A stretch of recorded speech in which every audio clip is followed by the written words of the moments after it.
Hey guys, tonight we begin with something absolutely terrifying and oddly relatable. Imagine waking up on the worst possible day in Earth's history, the day everything changed forever. We're diving into what it would really be like to experience the asteroid impact that ended the dinosaurs. Forget the Hollywood versions. The truth? You probably wouldn't last a single hour. So before you get comfortable, take a moment to like the video and subscribe, but only if you genuinely enjoy what I do here. And let me know in the comments where you're tuning in from and what time it is for you. It's always fascinating to see who's joining us from around the world. Now dim the lights, maybe turn on a fan for that soft background hum, and let's ease into tonight's journey together. Because tonight you're about to wake up 66 million years ago on Extinction Day. You wake up, look around, and see a T-Rex staring at you. Not in a museum, not in a movie. Right, there, in front of you. Welcome to 66 million years ago. And yes, you're absolutely screwed. Your brain does that thing where it tries to rationalize the impossible. Okay, this is definitely a dream. A very vivid, very detailed dream, where I can smell prehistoric swamp gas and feel actual terror coursing through my veins. But the mud under your fingers feels real. The humid air tastes real. And that massive carnivore examining you like a potential snack, definitely, horrifyingly real. The T-Rex tilts its head, probably wondering if you're edible or just some weird new species of anxiety. You try to remember everything you learned from Jurassic Park, which turns out to be exactly nothing helpful. Don't move? Too late. You're already trembling like a chihuahua in a thunderstorm. Stay calm. Your heart is beating so loud you're pretty sure every predator in a 5-mile radius just got a dinner invitation. Tadine, that's not a bird, that's a dinosaur. The reality hits you like a meteor, which, spoiler alert, is going to happen later today.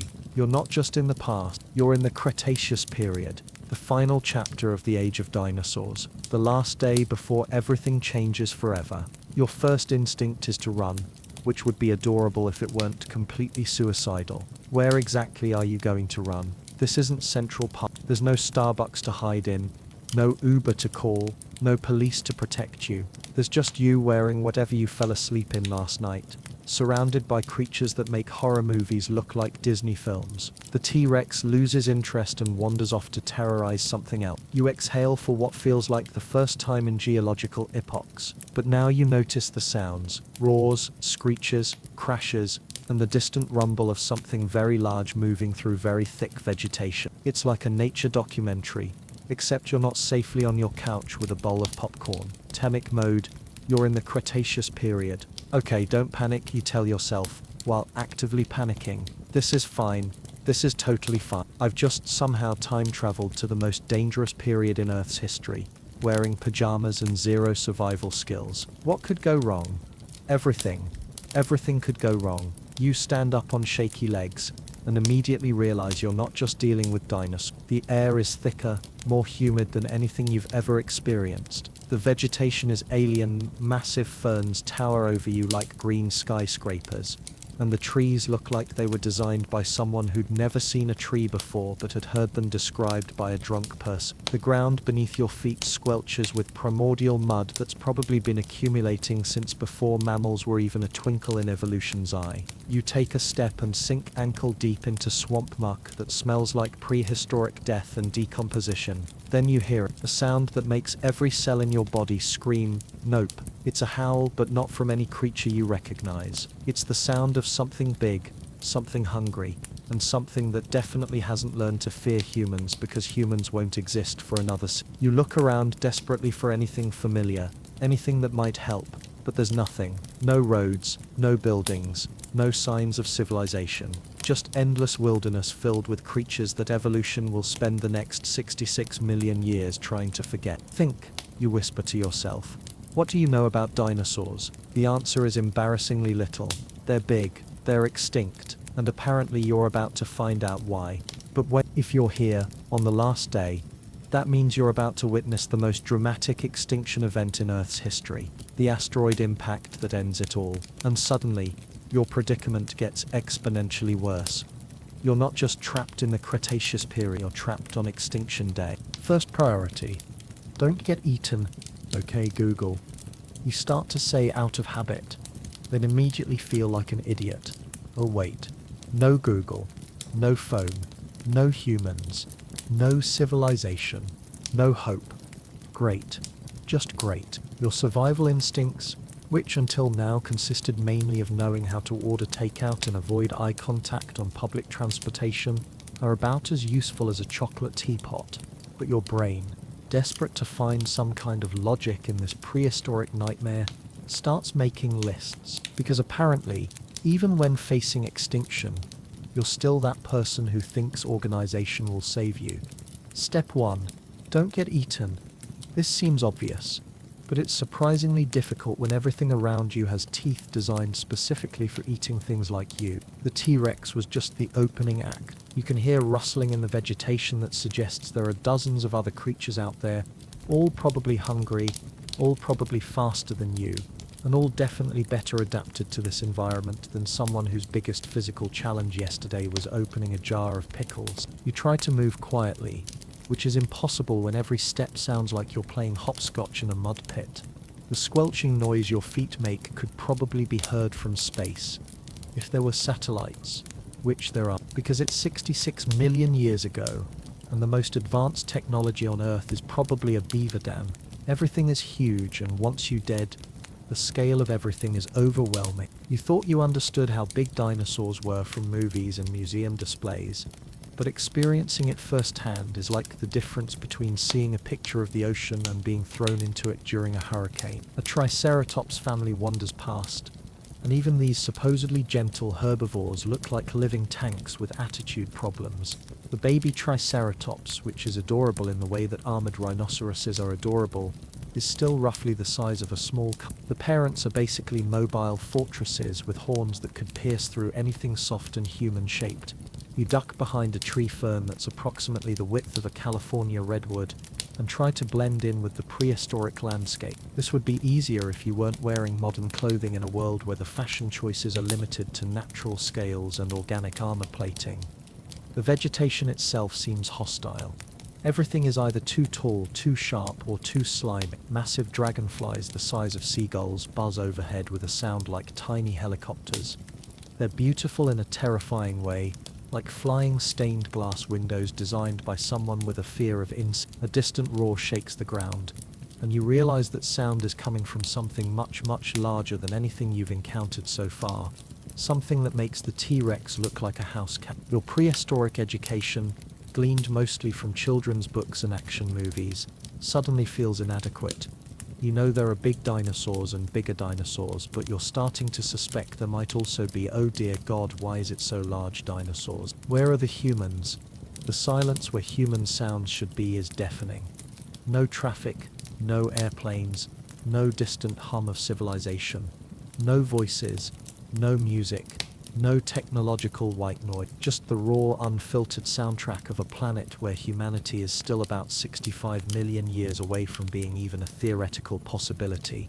You're completely alone in a way that no human in your timeline has ever been alone. Even the most isolated person in modern times knows that somewhere other humans exist. But here, you're the only member of your species on an entire planet. You're not just lost, you're temporarily displaced in a way that makes every survival story you've ever heard seem like a gentle camping trip. The loneliness hits you almost as hard as the fear. There's no one to call for help, no one who would understand your situation, no one who even speaks your language, because language as you know it won't exist for millions of years. You could scream, and the only creatures who would hear you would be ones considering whether you'd make a good meal. This is fine, you mutter, while it's clearly not fine. I just need to survive until what? How exactly does one get back from 6? Is there a return policy on accidental time travel? The practical problems start settling in. Food, water, shelter, basic human needs that were simple yesterday and are now potentially impossible. You can't exactly walk into a Cretaceous convenience store and buy supplies. You can't even identify which plants are safe to eat, assuming any of them are. You're basically a time-displaced alien on your own planet, with no survival manual, no backup plan, and no idea how any of this happened. The only thing you know for certain is that somewhere, probably soon, An asteroid the size of Manhattan is about to turn this entire world into a planetary oven. But hey, at least you'll have front row seats to the most significant extinction event in Earth's history, if you live that long. Tipion. Predators everywhere. You're beginning to understand something fundamental about the Cretaceous period. Everything that isn't actively trying to eat you is either too big to notice you, or is busy avoiding something else that's trying to eat it. It's like a massive, deadly game of rock, paper, scissors, except all the options are gets eaten by dinosaur. The food chain here isn't a polite hierarchy like in nature documentaries. It's more like a prehistoric Thunderdome, where survival is measured in minutes and luck is the only currency that matters. And you? You're not even on the food chain. You're like a confused footnote in the margin, wondering how you got included in this particular textbook. A pack of velociraptors emerges from the undergrowth, and you realize that Hollywood actually undersized them. These aren't the human-sized clever girls from movies. These are feathered nightmares roughly the size of large dogs, but with intelligence in their eyes that suggests they're already calculating exactly how many pieces they can divide you into. You freeze, hoping they haven't noticed you yet. But of course they have. You're probably the most interesting thing they've seen all day. A bipedal creature that's clearly not built for this environment, wearing strange artificial skins, and emanating terror in a way that's probably visible from space. They circle you with the casual confidence of apex predators who've never encountered anything they couldn't handle. Their claws tap against the ground like a death march played on bone xylophones. One of them tilts its head, studying you with the kind of scientific curiosity that suggests it's wondering which part of you might taste best. Even the small ones are terrifying. You've always thought of yourself as reasonably sized. Not tall, not short, just human size. But here, you feel like you've been shrunk to toy proportions. Even the creatures that should be small are enormous by your standards. A dragonfly the size of a hawk lands on a nearby tree and stares at you with compound eyes that reflect your terrified face in 1,000 tiny mirrors. Its wings beat with a sound like fabric tearing, and you can see the individual scales on its iridescent body. It's beautiful and horrible simultaneously, like everything else in this prehistoric hellscape. Beetles scuttle past your feet that are easily the size of hamsters. They ignore you completely, which is somehow more unsettling than being stalked by velociraptors.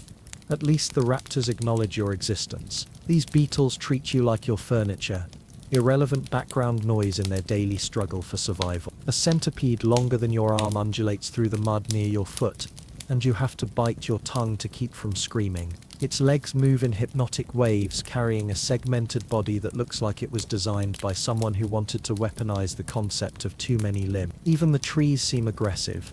Everything is covered in spikes, thorns, or some kind of defensive adaptation that suggests that in this time period even plants are tired of being eaten and have decided to fight back. Herbivores?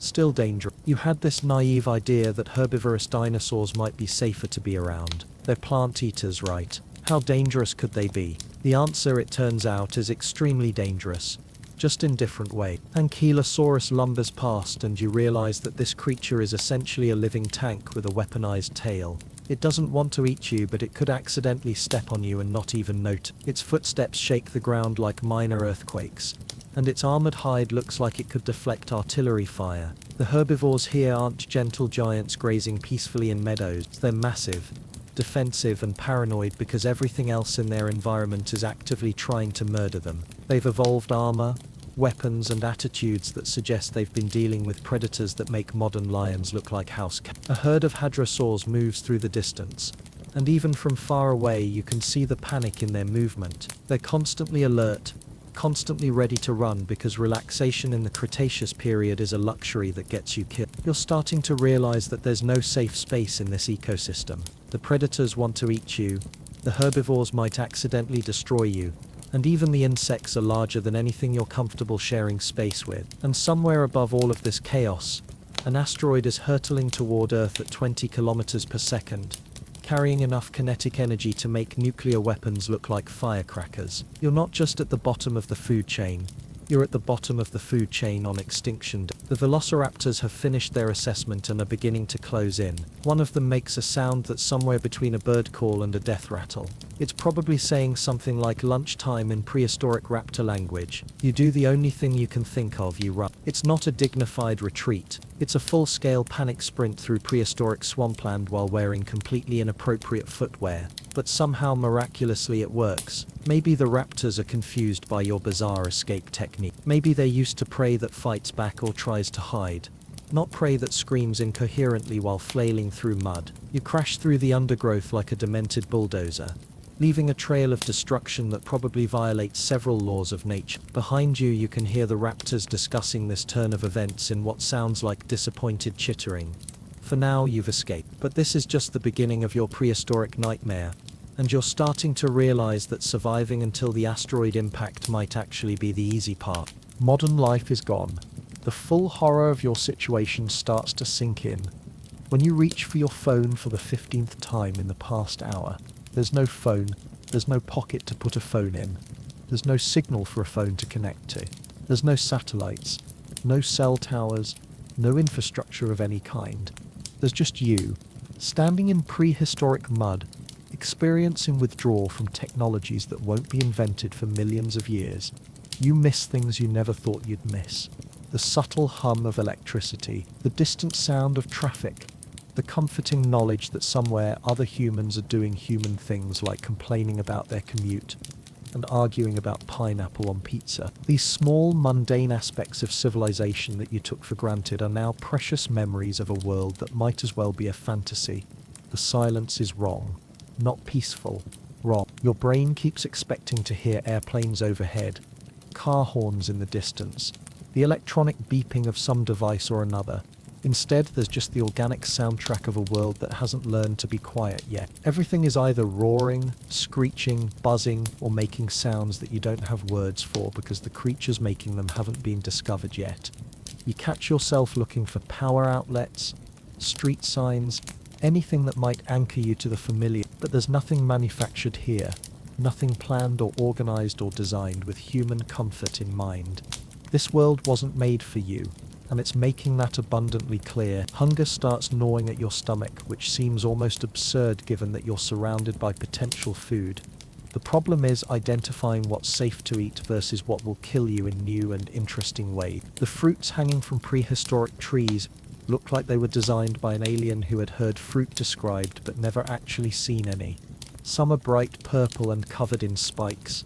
Others are translucent and seem to glow with their own internal light. A few look almost normal until you get closer and realize they're moving slightly, as if something is living inside them. You remember reading somewhere that bright colors in nature usually mean don't eat this, it will kill you. But here, everything is bright colored. The entire landscape looks like a poisonous rainbow designed by someone with a grudge against colorblind people. The vegetation smells wrong too. Sweet in ways that make your sinuses burn, or earthy in ways that suggest decomposition and death. Some plants emit spores that make you sneeze, while others seem to actively recoil when you get too close, which is probably a bad sign. You spot something that looks almost like a coconut, if coconuts were the size of watermelons and covered in scale. It's hanging low enough to reach, and your stomach is starting to demand that you take risks for the possibility of food. But as you approach, the coconut opens what appears to be an eye and stares at you disapprovingly. Apparently it's not a fruit. It's some kind of prehistoric seed pod with opinions about your presence. Even the water sources look suspicious. A crystal clear stream winds through the forest, and it's beautiful until you notice the things moving in it. Fish? Possibly, but these fish have too many fins and what appear to be small arms.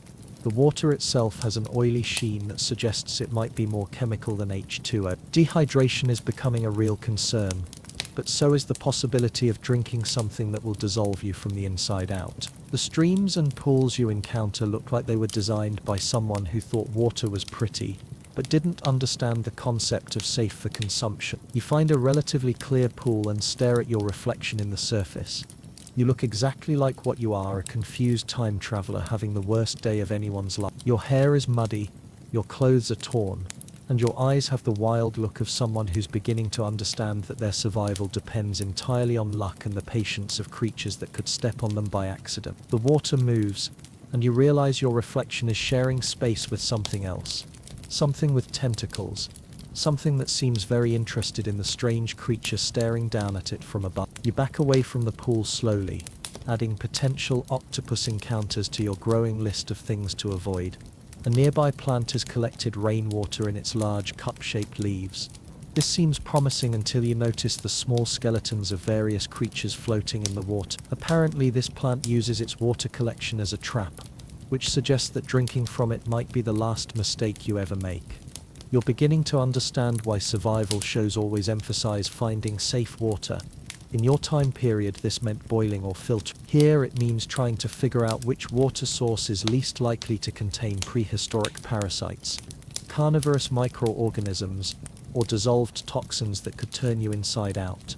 The irony isn't lost on you. You're surrounded by abundance, water everywhere, fruit on every tree, vegetation as far as the eye can see, but none of it is meant for you. You're like a person dying of thirst in the ocean, except the ocean is filled with things that want to eat you, and some of the water might actually be acidic. Your stomach growls again, and you realize that you're going to have to make some decisions soon. You can't survive on anxiety and adrenaline forever, though you're giving it a solid try.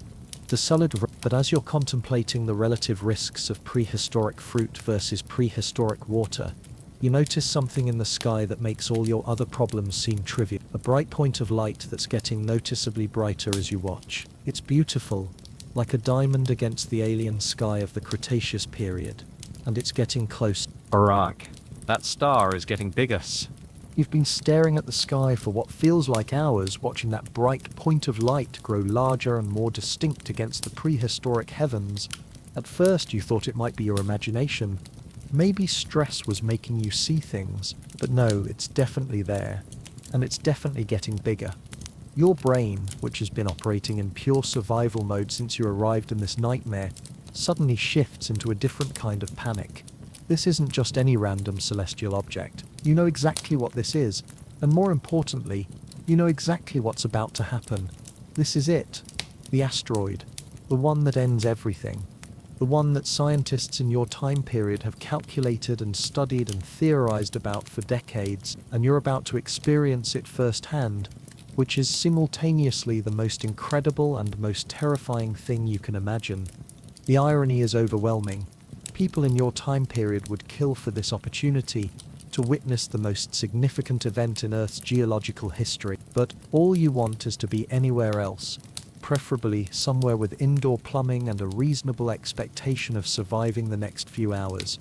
The asteroid is still far away, but it's visible now as more than just a point of light. It has substance, mass, It's beautiful in the way that natural disasters are beautiful, awe-inspiring and terrible simultaneously. You can almost feel its gravitational pull, though that's probably just your imagination combined with existential terror. The ground is shaking.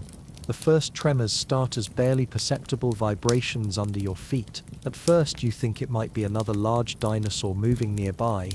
The ground has been shaking regularly from various massive creatures going about their daily business of being enormous, but this is different. This isn't the rhythmic impact of footsteps or the localized shaking of something heavy moving through the forest. This is deeper, more fundamental. It's the kind of vibration that seems to come from the planet itself, as if the Earth is beginning to realize what's about to happen, and is starting to panic. The shaking intensifies gradually, and you notice that you're not the only one who's noticed. The sounds of the forest are changing, the constant background noise of prehistoric life. The calls, roars, chirps, and rustles that have provided the soundtrack to your terror is shifting into something else. Animals are moving, not just individual creatures, but herds of herbivores that have been grazing peacefully are suddenly on the move, streaming past your hiding spot with an urgency that suggests they know something is wrong. Predators that should be hunting are instead running alongside their usual prey, all of them united in a common understanding that something much larger and more dangerous than any of them is approaching. The ground beneath your feet continues its ominous trembling, and you realize that this is just the beginning. The asteroid is still minutes away from impact, but its approach is already affecting the planet. The Earth itself is responding to the gravitational influence of this incoming catastrophe. Birds, or rather the feathered dinosaurs that will eventually evolve into birds, are filling the sky in chaotic. They're not flying in any particular direction, they're just flying as if movement itself might save them from whatever is coming. You realize, this is the day. The full weight of your situation crashes down on you like a prehistoric avalanche. You're not just witnessing history, you're witnessing the end of an entire era. Everything around you, every creature you've encountered, every terrifying predator and massive herbivore, is about to become extinct. In your time period, you learned about this event as a fact. The asteroid impact that ended the Cretaceous period created the boundary layer in the geological record, killed the non-avian dinosaurs. It was information, data, something that happened in the distant past and affected the course of evolution. But here now, it's not history. It's the present moment, and it's personal. That T-Rex that terrified you this morning, it's about to die. Those velociraptors that tried to eat you, they have maybe an hour left to live. The entire ecosystem that has dominated this planet for millions of years is about to be erased in a matter of minutes. The tragedy of it hits you harder than you expected. Yes, these creatures have been trying to kill you all day. Yes, you've been terrified of them and desperately trying to avoid them. But they're also magnificent. They're the result of millions of years of evolution, perfectly adapted to their environment, successful beyond anything your species has ever achieved. And they have no idea what's coming. You watch a family of triceratops moving slowly through the forest, the parents protectively flanking their young. They're being careful, alert for predators, focused on the immediate dangers they understand. They can't look up at the sky and recognize the mathematical certainty of their own extinction. The baby triceratops stumbles slightly in the increasingly uneven terrain, and one of the parents nuzzles it encouragingly. It's such a simple universal gesture of parental care that it brings tears to your eyes. In less than an hour, that entire family will be gone, along with every other member of their species. You want to warn them somehow, though you know it's impossible. What would you say? How do you explain to a triceratops that a rock from space is about to end their entire world? And even if you could communicate with them, what could they possibly do about it? The sky continues to brighten, and the tremors beneath your feet are becoming more pronounced. Somewhere in the distance, you can hear what sounds like mountains falling down, though you know that's just the prelude to something much, much worse. You're about to witness the most violent day in Earth's history, and there's absolutely nothing you can do except watch it happen. Day just living. The heartbreak of watching the dinosaurs go about their normal routines, completely unaware that they're living through their species' final hours, is almost unbearable. A massive brontosaurus is methodically stripping leaves from a tree that towers above the forest canopy, its long neck moving in slow, graceful arcs as it searches for the choicest vegetation. It's such an ordinary moment, a creature feeding, following instincts that have served its kind for millions of years. There's something profoundly peaceful about watching it work. The way it delicately selects leaves with the tip of its enormous mouth, the satisfied rumble it makes as it chews. You know things about this creature that it doesn't know about itself. You know it's one of the largest land animals that will ever exist. You know that its fossils will be discovered millions of years in the future by humans who will struggle to comprehend something so massive once walked the earth. You know that children in your time period will obsess over creatures like this, will collect plastic models and memorize facts about their size and weight and feeding habits. But the brontosaurus doesn't know any of this. It just knows that it's hungry, that the leaves taste good, and that it needs to be alert for predators. Its world extends only as far as its senses can reach, and those senses can't detect the cosmic catastrophe approaching from space. A group of smaller dinosaurs, some kind of ornithomimid that looks like a cross between an ostrich and a nightmare, are foraging nearby. They move in quick, nervous bursts, constantly checking their surroundings for danger. Their survival strategy has been speed and alertness for millions of years, and it's served them well against every threat their world has produced. Except this one. You feel bad for them. The emotional weight of being the only creature in this entire ecosystem who knows what's coming is crushing. You're like a time traveler watching Pompeii on the day Vesuvius erupts. Except instead of a city, it's an entire planet that's about to be destroyed. These dinosaurs have been successful beyond anything your imagination could have conjured. They've dominated Earth for 65 million years. Human civilization, in comparison, is a brief footnote that spans maybe 10,000 years if you're being generous. Homo sapiens, as a species, has existed for perhaps 300,000 years. These creatures ruled the planet for over 500 times longer than your entire species has existed, and in less than an hour it's all going to end. You watch a Parasaurolophus call to its mate with that distinctive trumpeting sound that scientists in your time period had to use computer models to recreate. Here you're hearing the real thing, produced by living creatures going about their daily social interaction. The call echoes across the landscape, and other Parasaurolophus respond from the distance, their voices weaving together in a prehistoric symphony. These are the last songs of their species, though they don't know it. A small theropod, something that looks like it might be an ancestor to modern birds, is teaching its offspring how to hunt. The parent demonstrates techniques for catching small prey, showing patience and care as the young one practices and fails and tries again. It's exactly the kind of behavior that scientists theorize about, the complex social learning that led to the intelligence of modern birds. You're witnessing evolutionary education that represents millions of years of accumulated knowledge being passed from one generation to the next. Knowledge that will die with them in approximately 45 minutes. Also, they keep trying to eat you. The emotional complexity of your situation is almost absurd. Yes, you feel profound sadness for these magnificent creatures who are about to become extinct. Yes, you're witnessing the end of an era and feeling the weight of cosmic tragedy. But also that pack of Deinonychus that's been tracking you for the past 20 minutes is still very much interested in adding you to their final meal. Your empathy for the dinosaurs' upcoming extinction doesn't make them any less dangerous in the present moment. That Allosaurus prowling through the undergrowth isn't going to stop trying to eat you just because you feel bad about its species' imminent doom. If anything, the increasing seismic activity seems to be making all the predators more aggressive, as if they sense that something is wrong and are taking it out on anything available. You're experiencing the most emotionally complicated chase scene in history. You're running for your life from creatures you desperately want to survive in a world that's about to end in the most spectacular fashion imaginable. The Deinonychus pack has split up and is attempting to surround you,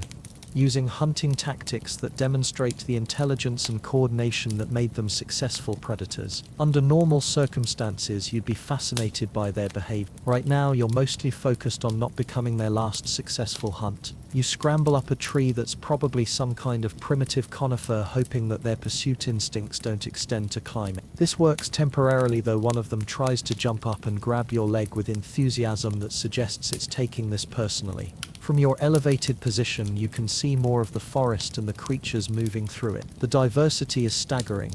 Species that you recognize from museums mixed with others that won't be discovered by paleontologists for decades. Some that will never be discovered because their fossils won't survive what's about to happen. The sky is noticeably brighter now, and the tremors are strong enough that even your tree is swaying. The Deinonychus below you have stopped trying to reach you and are instead looking around nervously, their predatory focus shifting to a more general anxiety about their environment. Something is wrong, and even creatures with brains the size of walnuts are beginning to sense it. The asteroid continues its approach, now visible as a distinct object rather than just a bright point of light. You can almost make out its shape, its terrible, beautiful geometry as it falls toward Earth with the inevitability of mathematics and physics. You're still in a tree, still being watched by confused predators, still in mortal danger from the very creatures you're mourning. And overhead, the sky continues to brighten with the light of approaching extinction. Impact. The loudest sound ever. The moment of impact arrives with a flash of light so bright it turns the world white. Not gradually, not with warning. 1 second you're watching the asteroid approach, and the next second reality itself seems to have been replaced with pure, searing radiance that penetrates your closed eyelids and burns itself into your retinas. You were expecting it to be loud, but nothing could have prepared you for this. The sound doesn't arrive immediately. Light travels faster than sound, even apocalyptic sound, but when it comes, it's not really a sound at all. It's a physical force that hits you like a solid object. Your eardrums rupture instantly. The sound is so far beyond the range of normal hearing that your auditory system simply gives up and shuts down in self-defense. But you can still feel it in your bones, in your teeth, in every cell of your body. It's the sound of a mountain-sized object hitting the Earth at cosmic speeds. And it's simultaneously the loudest and most terrible sound that has ever existed on this planet. The Deinonychus pack below your tree doesn't scatter. They simply cease to exist as functional entities. The sound wave hits them like an invisible tsunami, and they collapse where they stand, their nervous systems overwhelmed by acoustic trauma beyond anything evolution could have prepared them for. Trees that have stood for centuries snap like toothpicks, not from wind, not from impact, but from the sheer acoustic energy of the collision. The sound itself is destroying the landscape, turning solid matter into debris through pure vibrational force. You fall from your tree, not because you lose your grip, but because the tree disintegrates beneath you. You hit the ground hard, but you barely notice because every other sensation is being overwhelmed by the cosmic violence unfolding around you. The sky turns to fire, the flash of impact fades, but what replaces it is somehow worse. The sky, which moments ago was the familiar blue-green of the Cretaceous atmosphere, has become a roiling mass of orange and red, not sunset colors. These are the colors of destruction, of matter being converted to energy on a planetary scale. The asteroid hit the Earth with the force of billions of nuclear weapons detonating simultaneously. The impact site, hundreds of miles away in what will someday be called the Yucatan Peninsula, has effectively ceased to exist. In its place is a crater that will eventually be 150 kilometers across.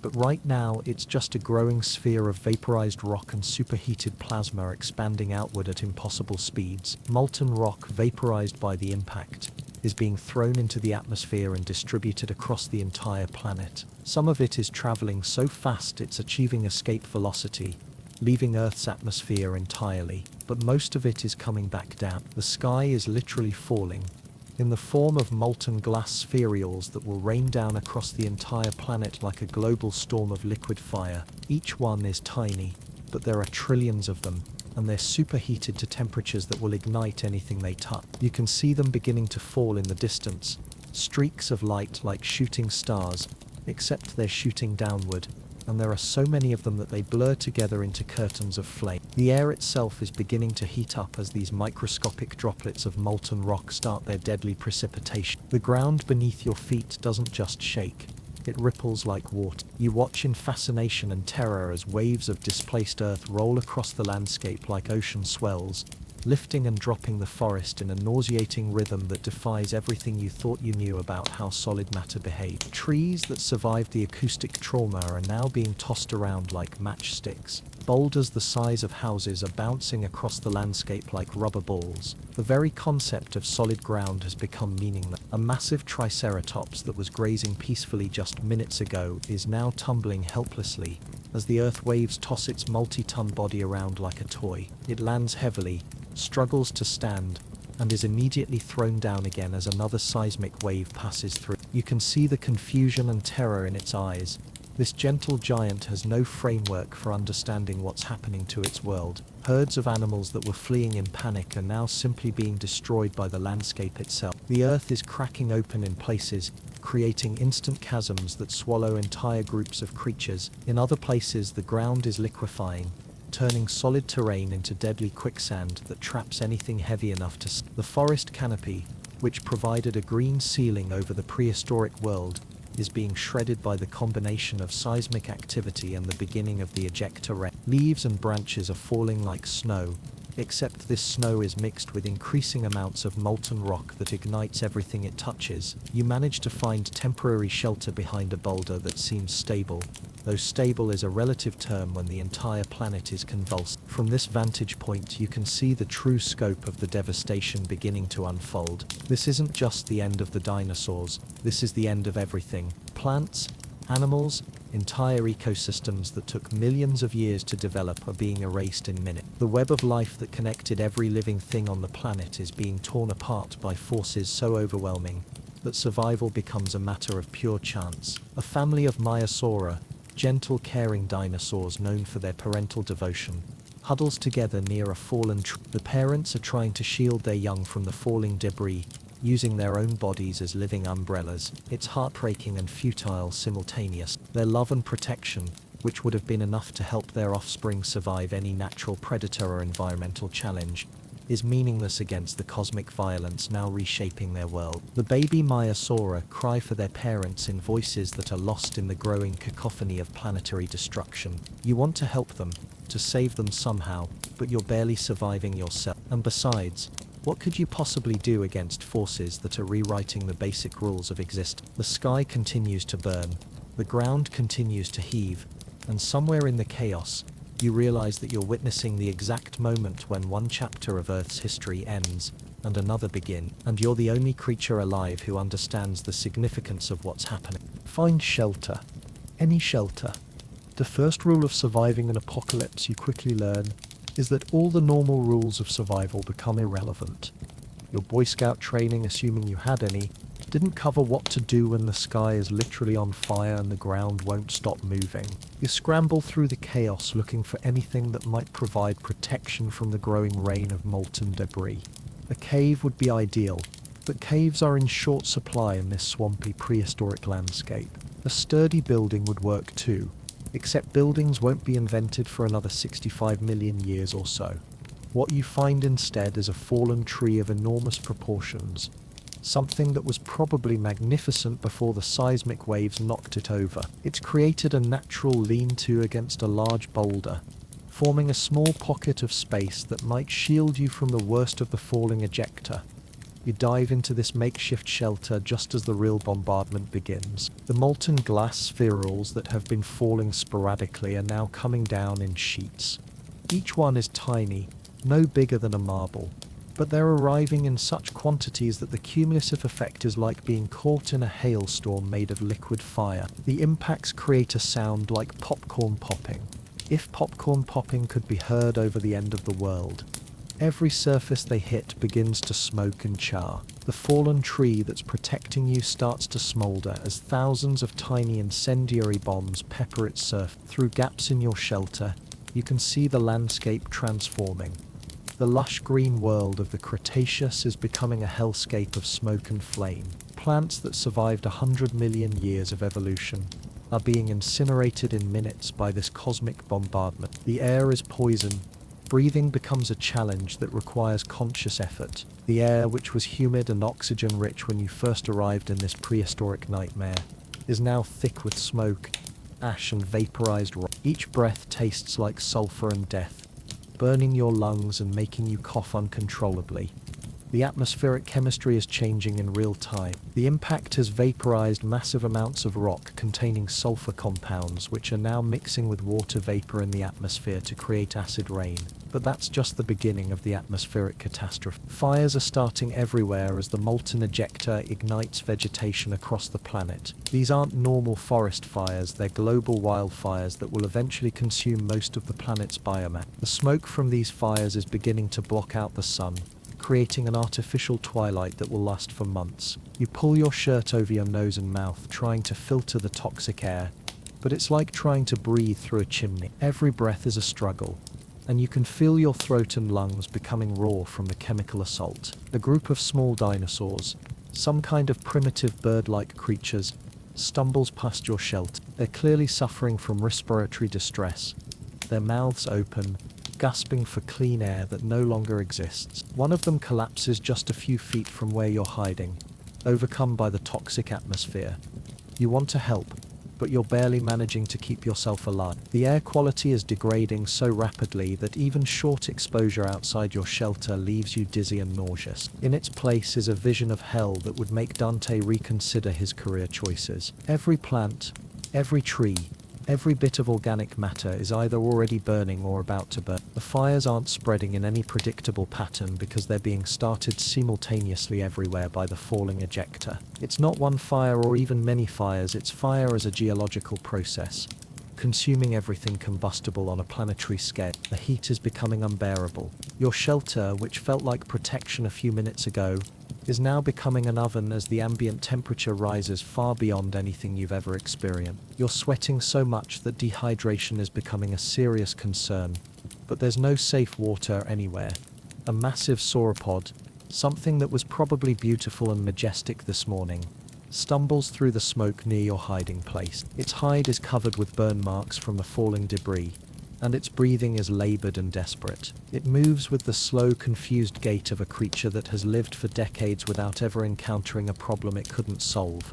Now faced with a problem that has no solution, the great dinosaur collapses about 50 yards from your shelter, too exhausted and injured to continue. You watch as it struggles to breathe in the toxic air, its massive form reduced to just another casualty in the greatest mass extinction event in Earth's history. Through the smoke and chaos, you can see other shapes moving, other dinosaurs, other creatures, all of them lost and dying in what was their world just hours ago. Some are still trying to find food or water, following instincts that are now tragically obsolete. Others have simply given up, lying down in the burning landscape to wait for death. The enormity of the destruction is beyond comprehension. Every ecosystem on Earth is being destroyed simultaneously. The intricate web of relationships between species that took hundreds of millions of years to develop is being severed in a matter of hours. You pull back deeper into your shelter as another wave of particularly intense ejecta fall. The molten droplets are getting larger and more frequent, turning the world outside into a shooting gallery where everything organic is a target. Your makeshift refuge is holding up for now, but you can see that it won't protect you indefinitely. The fallen tree is charring and weakening under the constant bombardment. Soon you'll have to find better shelter or risk being exposed to the full fury of the global catastrophe. But where can you go? This isn't a local disaster that you can escape by moving to another area. This is planetary destruction, and there's nowhere on Earth that's safe. The realization hits you with the force of the asteroid itself. You're not just watching the extinction of the dinosaurs, you're experiencing your own extinction. In all the terror and chaos of the day, you somehow hadn't fully processed that you're just as doomed as every other living thing on this planet. The asteroid impact doesn't discriminate. It doesn't care that you're from the future, that you don't belong here, that you have knowledge of what's happening. You're made of carbon and water just like everything else. And carbon and water are what's burning. The sky goes dark. Just when you thought the situation couldn't get worse, the universe decides to prove you wrong with the casual cruelty of physics. The bombardment of molten ejecta begins to slow, which initially feels like relief until you realize what's replacing it. Darkness. Not the gentle darkness of sunset or even the deep black of a moonless night. This is the absolute darkness of a world where the sun has been erased from existence. The smoke and ash from the global fires, combined with the dust kicked up by the impact, has created a blanket of particles so thick that sunlight can no longer penetrate to the surface. You've heard about nuclear winter in your time, the theoretical aftermath of a major nuclear war where debris in the atmosphere blocks the sun. But this is impact winter, and it's not theoretical, it's happening around you in real time. And it's far worse than any nuclear scenario because the scale is planetary rather than regional. The temperature begins to plummet almost immediately. Without solar heating, the Earth's surface starts radiating its stored heat into space with nothing to replenish it. The tropical warmth of the Cretaceous climate is being replaced by something that feels like the beginning of an ice age. Your shelter, which was recently too hot to bear, now feels inadequate against the growing cold. You can see your breath in the air, which seems impossible given that you were sweating to death just an hour ago. The rate of temperature change is so rapid that your body can't adapt. Through the darkness, you can hear sounds that are somehow more terrifying than the chaos of the impact. These are the sounds of a world dying quietly, the confused calls of creatures trying to find each other in the dark, the crash of trees falling as they succumb to fire and ice, the distant rumble of geological processes that are still adjusting to the cosmic violence that has reshaped the planet. Your body, evolved for the climate of your own time period, is completely unprepared for rapid temperature changes of this magnitude. You're not wearing appropriate clothing for an ice age, because when you went to sleep last night, ice ages were not a concern. You can feel the cold seeping into your bones, slowing your movements and clouding your thoughts. Hypothermia is becoming a real possibility, which seems absurd given that you survived a literal asteroid impact, only to be potentially killed by the weather. The prehistoric creatures around you are facing the same deadly cold, but they're even less prepared for it. Dinosaurs were adapted for the warm, humid climate of the Cretaceous. They had no evolutionary experience with rapid climate change, no behaviors or physiology designed to help them survive sudden temperature drops. Through the darkness, you can hear the sounds of creatures succumbing to the cold. The calls and movement that marked the first hour after impact are becoming fewer and more sporadic. Some dinosaurs are trying to huddle together for warmth, but their massive bodies, which were assets in the warm climate, are now becoming liabilities as they lose heat faster than small animals. You find a dead Compsognathus near your shelter, one of the small, nimble dinosaurs that seemed best adapted for survival. Even these quick, intelligent creatures are being overwhelmed by the rate of environmental change. If they can't survive this, what hope do the larger, more specialized species have? The water sources you've encountered are beginning to freeze, which adds dehydration to your growing list of survival challenges. The streams and pools that looked too dangerous to drink from earlier are now covered with ice that's forming so rapidly you can watch the crystallization process happening in real time. As your eyes adjust to the darkness, you begin to make out shapes in the landscape that make your heart sink.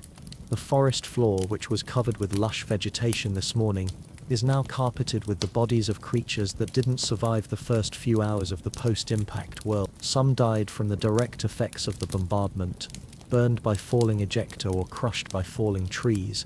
Others succumbed to the toxic air or the rapid temperature change. Many simply couldn't adapt quickly enough to the completely transformed environment and died from the stress of trying to survive in a world that no longer made sense. The diversity of the casualties is staggering. Massive herbivores that had dominated the landscape for millions of years lie next to tiny mammals that were just beginning their evolutionary journey toward intelligence. Predators and prey, creatures that spent their lives locked in ancient competitions for survival, are now equal in depth. A family of triceratops that you watched this morning, the parents protecting their young, has died together in a cluster. They tried to shelter under a large tree, but it wasn't enough protection against the scale of the catastrophe. The baby triceratops is curled between its parents, who died trying to shield it with their bodies. The scene is repeated everywhere you look. Parasaurolophus families, Ankylosaurus herds, groups of smaller dinosaurs whose names you don't know but whose lives you witnessed end. Each body represents not just an individual death, but the end of evolutionary lineages that stretch back hundreds of millions of years. Even the insects and other small creatures are dying in mass. The forest floor, which was crawling with prehistoric arthropods this morning, is now littered with their corpses.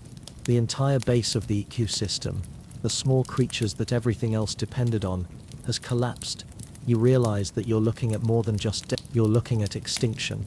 Not the gradual extinction that happens when species slowly lose their ecological niches, but the sudden violent extinction that happens when an entire planet's environment is destroyed in a matter of hours.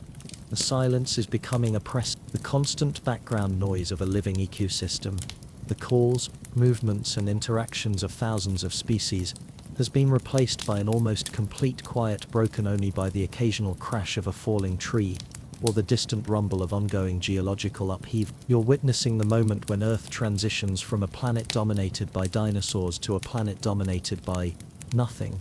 The age of mammals hasn't begun yet.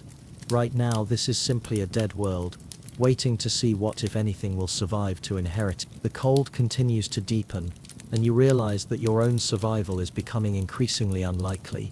You've made it through the impact, through the fires, through the toxic air and the darkness. But the cold is different. It's patient and persistent, and it's slowly claiming everything that the more dramatic disasters missed. Your shelter is becoming inadequate, but there's nowhere better to go. The entire planet has become uninhabitable, and you're just one more creature waiting to see if you'll survive long enough to see what comes next. Small creatures are still alive. This third day of the post-impact world dawns without dawn. The sun remains hidden behind the global shroud of debris. You begin to notice signs of life that somehow persist in this frozen hellscape. Not many, and not the spectacular megafauna that dominated the landscape just days ago, but life nonetheless.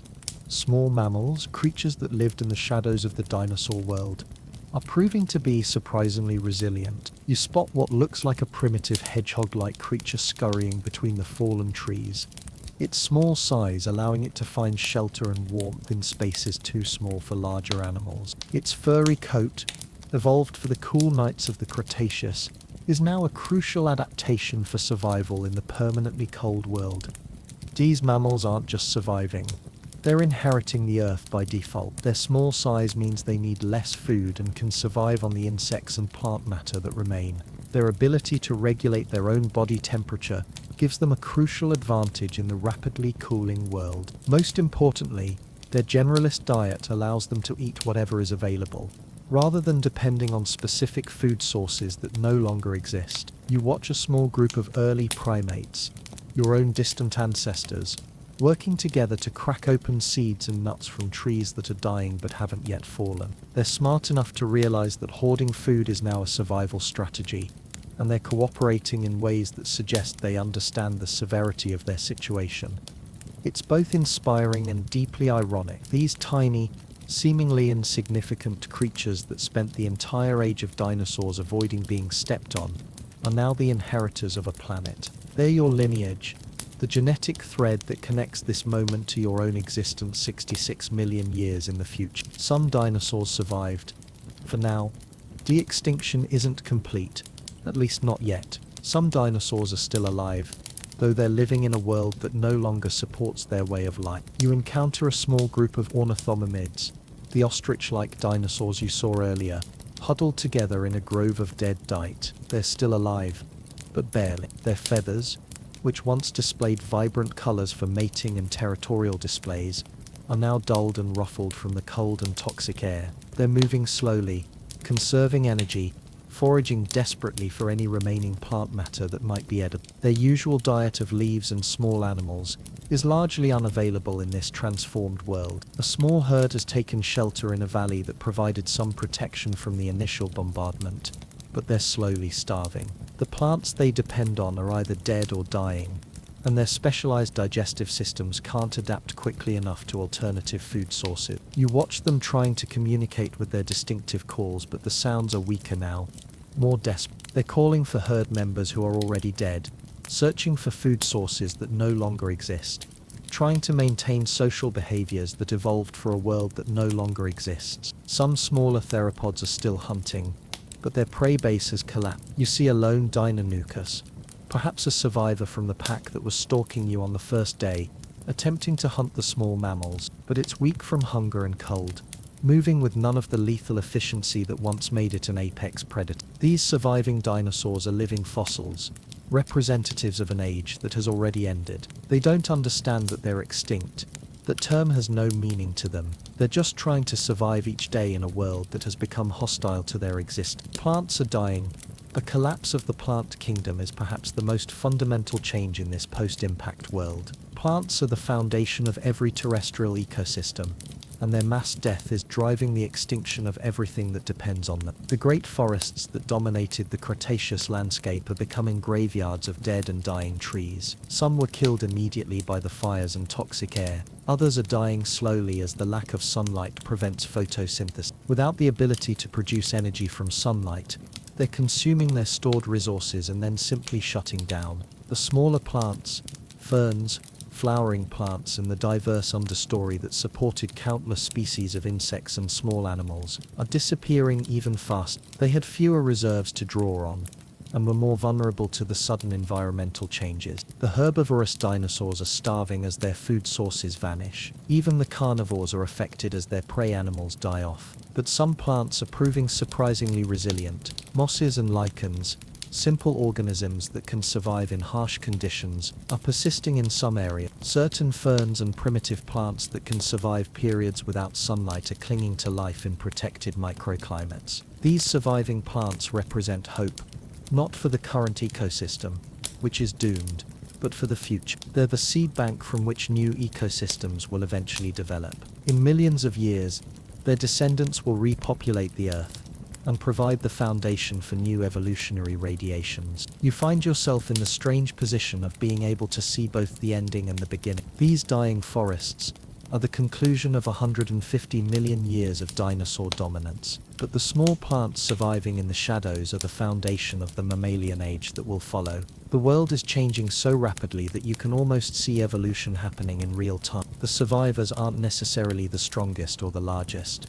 They're the most adaptable, the most generalist, the most capable of finding new ways to survive in a fundamentally altered world. A small flowering plant, struggling to survive in the dim light, manages to produce a few seeds. Those seeds represent genetic information that will help plants adapt to the post-impact world. You're witnessing the raw material of future evolution being created from the survivors of global catastrophe. You came from a world where humans worry about causing mass extinctions, And now you're watching the mass extinction that made your world possible. The death of the dinosaurs is tragic, but it's also the event that cleared the ecological space for mammals to diversify and eventually produce your species. You're simultaneously witnessing the greatest tragedy and the greatest opportunity in the history of life on Earth: the lost T-Rex. As in the growing twilight of this dying world, you encounter something that stops your heart: a lone Tyrannosaurus Rex, the last one you've seen alive since the impact. It's standing in a clearing among the dead trees, and even from a distance you can see that it's dying. This isn't the terrifying apex predator that made you soil yourself with fear just 3 days ago. This is a broken giant, a living monument to an age that's already over. Its massive head hangs low, and its breathing is labored and shallow. Burns from the falling ejector have scarred its hide, and its eyes, which once held the confident gaze of an undisputed ruler, now show only confusion and exhaustion.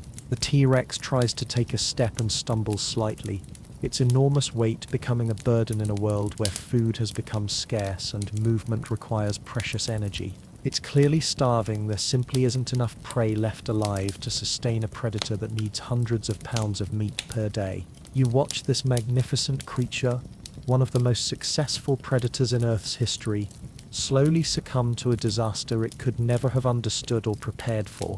This individual T-Rex might have lived for decades, survived countless battles, raised offspring, and dominated its territory through strength and intelligence. Now it's dying not from combat or old age, but from the transformation of its entire world. The creature looks around the dead landscape with what appears to be bewilderment.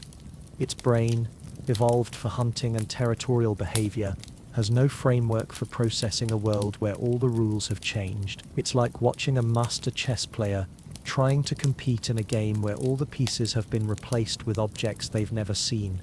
You realize you're witnessing something that no human has ever seen, and no human ever will see again: the last moments of T-Rex as a living species. This individual might not be literally the last one alive on Earth, but it's the last one you'll encounter, and its death will mark the end of your connection to the age of dinosaurs. It's beautiful and heartbreaking. The T-Rex settles down slowly, its massive body finding a resting position among the fallen logs and ash-covered ground. Even dying, even weakened beyond recovery, it retains a dignity that speaks to millions of years of evolutionary success. This creature is the product of perfection in predatory design, and that perfection is both its greatest achievement and its tragic limitation. You find yourself crying, actually crying, for this animal that wanted to eat you just days ago. The emotional complexity of the moment is overwhelming. Fear, sadness, awe, and a strange kind of privilege at being witness to this epical transition. The T-Rex's breathing becomes more irregular, and you can see it struggling with each breath in the toxic air. Its great heart, evolved to pump blood through a massive cardiovascular system, optimized for pursuit predation, is slowly failing as its body succumbs to starvation and environmental toxicity. In its final moments, the T-Rex lifts its head slightly and makes a sound. Not a roar, but something softer, almost like a sigh. It's as if this apex predator, this living symbol of dinosaurian dominance, is saying goodbye to a world that was once its kingdom. When the breathing stops, the silence that follows is profound. You're looking at the body of a creature that represents 50 million years of evolutionary refinement. Every bone, every muscle, every instinct was honed by natural selection to create the perfect large predator for the Cretaceous world. And now that world is gone, and with it, the relevance of all that evolutionary investment. The world will never be the same. As you sit in the growing darkness beside the body of the last T-Rex you'll ever see alive, the full magnitude of what's happening begins to sink in. This isn't just the death of individual animals or even the extinction of particular species. This is the end of an entire way of life that had dominated Earth for longer than you can truly comprehend. The world that existed when you first arrived here, warm, humid, filled with giant reptiles and flowering plants, is as extinct as the creatures that lived in. The climate has changed, the atmosphere has changed. The very chemistry of the oceans is changing, as the impact effects work their way through the global ecosystem. Future visitors to this planet wouldn't recognize it as the same world that existed a week ago. The great forests are gone, replaced by wasteland. The The complex food webs that supported incredible diversity are broken, reduced to a few hardy species struggling to survive in isolated pockets. The sounds are different too. Where once there were the calls of dozens of dinosaur species, the rustle of massive herds moving through vegetation, the complex acoustic landscape of a thriving ecosystem. Now there's mostly silence broken only by wind through dead trees and the occasional call of a surviving mammal or bird. Even the sky is different. The familiar blue of the Cretaceous atmosphere, tinted with the warm light of a younger sun, has been replaced by the grey-brown twilight of an impact winter that will last for months or years. You're witnessing the moment when Earth transitions from the Mesozoic era to the Cenozoic era, from the age of reptiles to the age of mammals. It's one of the most significant transitions in the planet's history, marking not just a change in dominant species, but a fundamental shift in how life on Earth operates. The age that's ending was characterized by gigantism, by ecological specialization, by the dominance of ectothermic reptiles that ruled through size and power. The age that's beginning will be characterized by smaller size, behavioral flexibility, endothermic metabolism, and eventually intelligence. Your own species is a direct beneficiary of this transition. If the asteroid hadn't hit,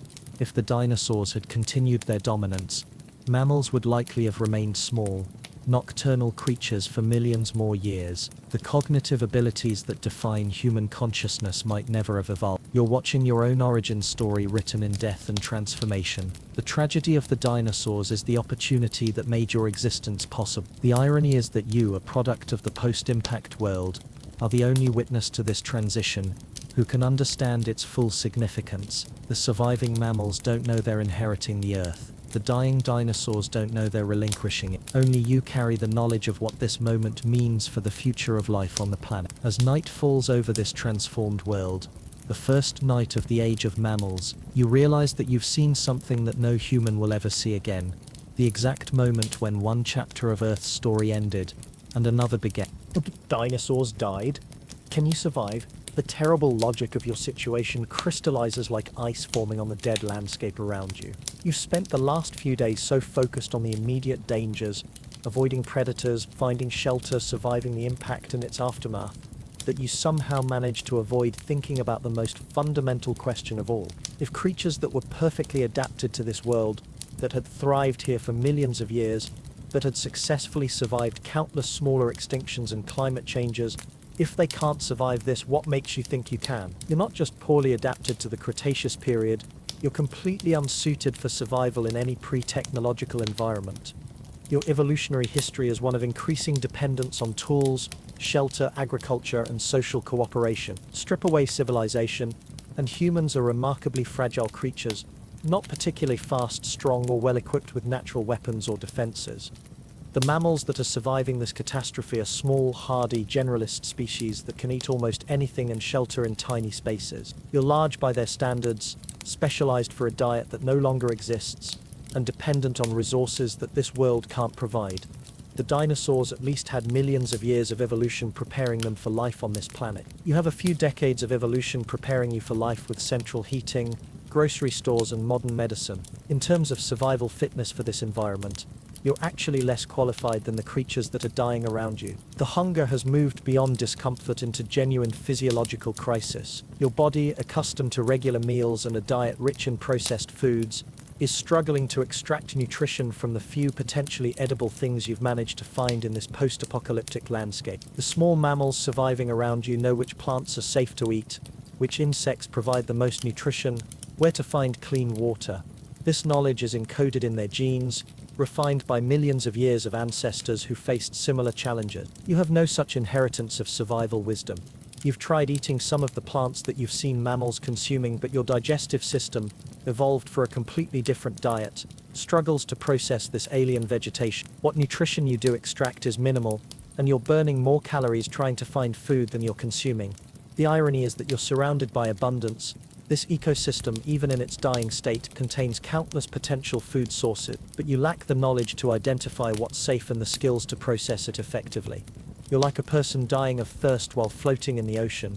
The resources exist, but they're not accessible to you. Your clothes, such as they remain after days of crawling through prehistoric swamps and dodging molten debris, are falling apart. The fabric wasn't designed for this kind of abuse, and you're beginning to understand why early humans spent so much time and effort creating durable clothing and shelter. What seemed like basic survival skills to your ancestors are revealing themselves to be sophisticated technologies that took thousands of years to develop. The cold is becoming your most immediate enemy. Your body is burning through its fat reserves trying to maintain core temperature, accelerating the starvation process. You're caught in a deadly spiral where you need food to generate heat, but you need energy to find food, and you have neither. There's no way out. The crushing realization hits you with the force of a second asteroid. There's no escape plan because there's no escape. This isn't a temporary situation you need to survive until rescue arrives. There is no rescue coming. There are no other humans anywhere on the planet who might find you. Even if you could somehow survive the immediate aftermath of the impact, even if you could adapt to the transformed environment and find sustainable sources of food and shelter, you're still facing an impossible problem. You're the only member of your species alive, 66 million years before your species evolves. The loneliness of this realization is almost unbearable. You've been so focused on physical survival that you haven't fully processed the psychological reality of absolute isolation. Every other human who has ever lived won't be born for millions of years. Every piece of human culture, every song, every story, every accumulated bit of knowledge and wisdom, none of it exists yet. You're not just physically displaced, you're culturally and temporally displaced in a way that makes every other experience of isolation seem trivial by comparison. Even the most remote hermit in human history knew that somewhere other humans existed. You know that other humans will exist, but not for longer than you can comprehend. The practical implications are equally devastating. Even if you could survive and find food and shelter, what would you do with your time? How do you maintain sanity when you're the only intelligent consciousness on the planet? How do you find purpose or meaning in a world where your existence is a cosmic accident with no possibility of connection or continuation? You start to understand why the dinosaurs around you seem almost peaceful in their dying. They're surrounded by their own kind, following instincts and behaviors that connect them to millions of years of their species' history. Their deaths, while tragic, are part of a natural process that has meaning within the context of their evolutionary story. Your presence here, by contrast, is an anomaly that serves no purpose in the grand narrative of life on Earth. You're not supposed to be here, and your death won't contribute to anything meaningful in the ecosystem around you. The growing cold seeps deeper into your bones, and you realize that you're not just physically dying, you're disappearing entirely. When you die, it will be as if you never existed. No one will know what happened to you because no one knows you're here. Your death won't even contribute to the fossil record, because fossilization requires specific conditions that your scattered remains are unlikely to meet. You'll simply vanish from existence, leaving no trace that you ever witnessed the most significant event in Earth's history. But also, do you even want to survive this? As the cold darkness of the impact winter closes around you, a strange thought occurs.